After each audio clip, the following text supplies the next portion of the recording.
ክቡራን ሚኒስትሮች፣ ክቡራን የሕዝብ ተወካዮች ምክር ቤት አመራሮችና አባላት፣ አምባሳደሮችና ዲፕሎማቶች፣ የተቋማት ስራ አስፈጻሚዎች፣ ጥሪ የተደረገላችሁ እንግዶች፣ ክቡራትና ክቡራን እንኳን ለአራተኛው ዓመታዊ የማዕድንና ቴክኖሎጂ ኤክስፖ ሚንቴክስ ኢትዮጵያ 2025 አደረሳችሁ አደረሰን ማለት ፈልጋለሁ። ይህ የማዕድንና ቴክኖሎጂ ኤክስፖ የመንግስት የሥራ ኃላፊዎችን፣ የዘርፉ የሀገር ውስጥና የውጭ አልሚዎችን፣ ባለሀብቶችን፣ ቴክኖሎጂ አምራቾችን፣ የዘርፉ ምሁራንና አጋሮችን የሚያገናኝ ትልቅ ኩነት ነው። የኢትዮጵያ ምድር ባለ 3 ድርብ ሀብት የያዘ ነው። አንዱ በከርሰ ምድር ውስጥ ሲገኝ፣ ሌላው ደግሞ በገጸ ምድር ላይ ይገኛል። ሶስተኛው ደግሞ ሁለቱ ከከባቢ አየር ጋር ተዳምረው የሚያስገኙት የአየር ንብረቷና የአየር ሁኔታዋ ነው። ኢትዮጵያ ማለት ምድሯ ሀብታም፣ የምድሯ ልጆች ግን እስከ ዛሬ ሀብታም ለመሆን ያልታደሉባት ማለት ነው። ዛሬ ይህን ስብራት የሚጠግን ትግል እያደረግን እንገኛለን። ኢትዮጵያ ማለት ምድሯም ልጆቿም ሀብታም ናቸው እስክንባል ድረስ ትግላችን ላፍታም አይቆምም። ለዚህ ትግላችን አንዱ መስፈንጠሪያ ደግሞ በከርሰና ገጸ ምድር የሚገኝ የማዕድን ሀብታችን ነው። አብዛኛውን የሀገራችን ክፍሎች በዓለም ደረጃ መወዳደርና የሀገርን ኢኮኖሚ መሸከም በሚችሉ ከፍተኛ ጥራት ደረጃ ባላቸው የማዕድን ሀብቶች የተሞሉ ናቸው። በዓለም ገበያ ከፍተኛ ዋጋ ያወጣሉ የሚባሉትን የሀገርን ኢኮኖሚ መበየን የሚችሉ አብዛኞቹ የማዕድን አይነቶች በሀገራችን አፈር ውስጥ በጠጣር፣ በፈሳሽ ወይም በጋዝ መልክ ይገኛሉ። ይሁን እንጂ በማዕድን ዘርፍ ሀገራችን የመጣችበት መንገድ ከፍተኛ የእሳቤ ችግር ነበረበት። የምንመራበት እሳቤ የተፈጥሮ ሀብትን እንደ ጸጋ ሳይሆን እንደ ግጭት መንስኤ አድርጎ ይመለከት ነበር። በዚህ ምክንያት ከፍተኛ ጥራት ያለው የማዕድን ሀብት እያለን እንደሌለን ሆነን ኖረናል። የፖለቲካና የኢኮኖሚ ሪፎርም ከጀመርን ጊዜ አንስቶ ለዘርፉ ልዩ ትኩረት ሰጥተናል። የምንመራበት የኢኮኖሚ መንገድ ብዝሃ ዘርፍ ስናደርግ ከአምስቱ ምሰሶዎች አንዱ ማዕድን ሆኗል። መንግስት በዚህ ረገድ የሰጠው ልዩ ትኩረት ለዘርፉ መነቃቃትና ተስፋን ይዞ እየመጣ ነው። በቅርብ ዓመታት ከማዕድን ወጪ ንግድ የተመዘገበውን መርታም የምንከተለው መንገድ ትክክል መሆኑን ያሳየ ነው። ይህ ኤክስፖ በማዕድን ዘርፍ ያሉንን መልካም እድሎች ከማሳየት ባለፈ በዘርፉ የሚስተዋሉ ተግዳሮቶችንና ፈተናዎችን በቅንጅት ለመፍታት በጋራ ማከናወን ስለሚገቡን ተግባራት የምንመክርበትም ጭምር ነው። የማዕድን ዘርፉ መጠነ ሰፊ የኢንቨስትመንት እድሎች አሉት። እነዚህ እድሎች እንዳንጠቀም ሊያደርጉ የሚችሉ ተግዳሮቶችም አሉ። ይህ ሲምፖዚየም ተግዳሮቶችን ለማለፍና ፈተናዎችን አልፈን ተስፋዎችን ለመጨበጥ እንድንችል የምንመካከርበት የጋራ አቅጣጫ የምንይዝበት ነው ብዬ አምናለሁ።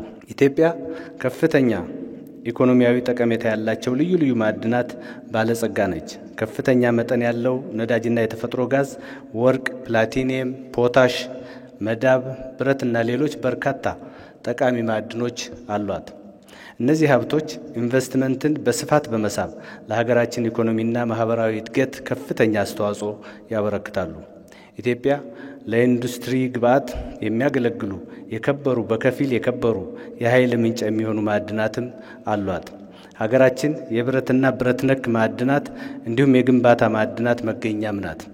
ከፍተኛ የውጭ ምንዛሬ እያስገኘ ካለው ከወርቅ ማዕድን በተጨማሪ ለኤሌክትሮኒክስ ኢንዱስትሪ አገልግሎት በከፍተኛ ደረጃ ተፈላጊ የሆኑ ሊቲየም፣ ታንታለም፣ ኒዮቢየም እና ሌሎች ብርቅዬ የምድር ብረቶች ክምችት አላት። የዓለም የኤሌክትሮኒክስ መሳሪያዎች ፍላጎት እየጨመረ በመምጣቱ ምክንያት የእነዚህ ብርቅዬ የምድር ብረቶች ፍላጎት ማደጉን ቀጥሏል። ኢትዮጵያ የዚህ ውድ ሀብት ዋነኛ አቅራቢ የመሆን አቅም ስላላት ባለሀብቶች እና ኩባንያዎች ይህንን ገበያ እንዲቀላቀሉ በዚህ አጋጣሚ በኢፌዴሪ መንግስት እና በራሴ ስም ጥሪ ማቅረብ እፈልጋለሁ። ክቡራትና ክቡራን፣ በኢትዮጵያ እጅግ ተስፋ ሰጪ ከሆኑ የማዕድን ፍለጋዎችና ልማት አንዱ የወርቅ ማዕድን ነው። የሀገራችን የጂኦሎጂያዊ አቀማመጥ ባህሪ በወርቅ ምርት ላይ አስደናቂ ስኬት ካስመዘገቡት የአፍሪካ ሀገራት ጋር ተመሳሳይ ነው። በዚህ የተነሳ አሁን ካለው ምርት የበለጠ የማምረት አቅም እንዳለን ያመለክታል።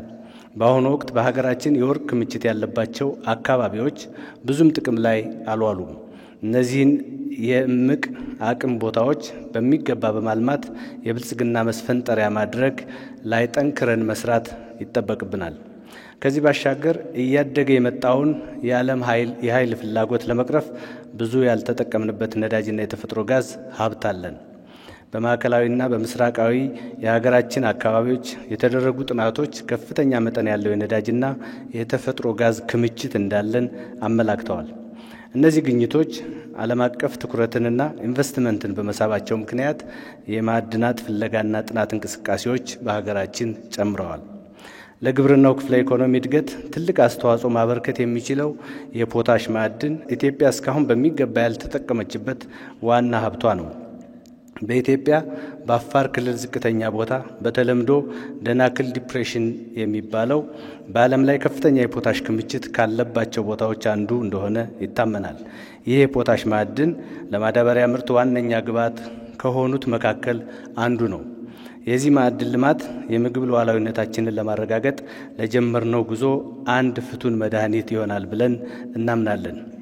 ክቡራትና ክቡራን፣ ኢትዮጵያ እንደ ጂፕሰም፣ ግራናይት፣ የኖራ ድንጋይና እብነ በረድ ያሉ የኢንዱስትሪ ማዕድናት ከፍተኛ ክምችት ያላት ሀገር ናት። እነዚህ ማዕድናት በኮንስትራክሽን ኢንዱስትሪ ውስጥ በሀገር ውስጥም ሆነ በዓለም አቀፍ ደረጃ ወሳኝ ሚና አላቸው።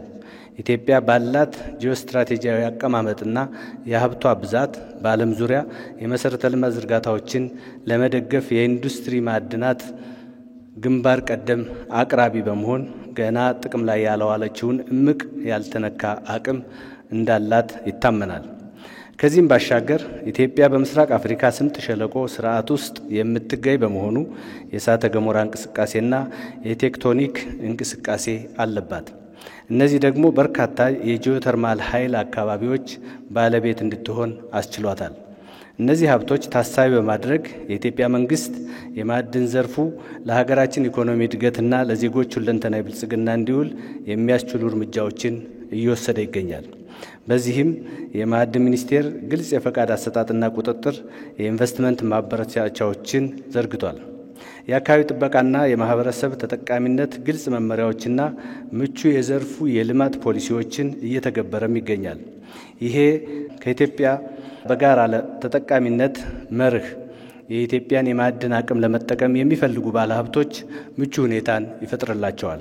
የኢትዮጵያ መንግስት ለማዕድን ዘርፍ ብቻ ሳይሆን ለሌሎች ክፍለ ኢኮኖሚዎች ወሳኝ የሆኑትን የተለያዩ መሠረተ ልማት ዝርጋታዎችን በከፍተኛ መዋለ ንዋይ በማፍሰስ በመገንባት ላይ ይገኛል።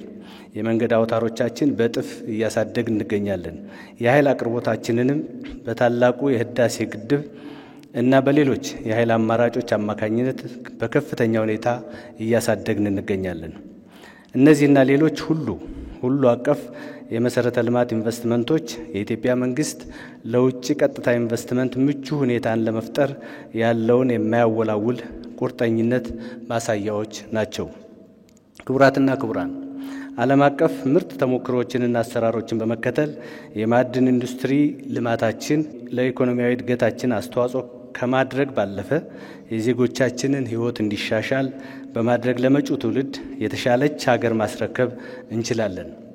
የማዕድን ዘርፍ ያለውን ያልተነካ እምቅ አቅም እንዲሁም ለሀገራችን ሁለንተናዊ እድገት ሊያበረክት የሚችለውን አስተዋጽኦ እንዳይወጣ የሚያደርጉ ተግዳሮቶችን በተቀናጀ በተደራጀና በተናበበ መልኩ ለመፍታት የሁሉም ባለድርሻ አካላት ወሳኝ ተሳትፎ እና አጋርነት ይጠይቃል። በመጨረሻ በዚህ የማዕድንና የቴክኖሎጂ ኤክስፖ የሚደረጉ ግንኙነቶች ወደ እውነተኛ ፕሮጀክቶችና ኢንቨስትመንቶች እንዲቀየሩ መንግስት አስፈላጊውን ሁሉ ድጋፍ የሚያደርግ መሆኑን ለማረጋገጥ እፈልጋለሁ። እንዲህ ካሉ ኤክስፖዎች ኢትዮጵያን አንድ እርምጃ ወደፊት የሚወስዱ ሀሳቦች፣ ፕሮጀክቶችና ቁርጠኝነቶች መንግስት የሚጠብቅ መሆኑን እያስታወስኩ ይህንን አራተኛውን የማዕድንና ቴክኖሎጂ ኤክስፖ ያዘጋጀውን የማዕድን ሚኒስቴርና አጋሮችን እያመሰገንኩ ይሄ ኤክስፖ በይፋ የተከፈተ መሆኑን አበስራለሁ። አመሰግናለሁ።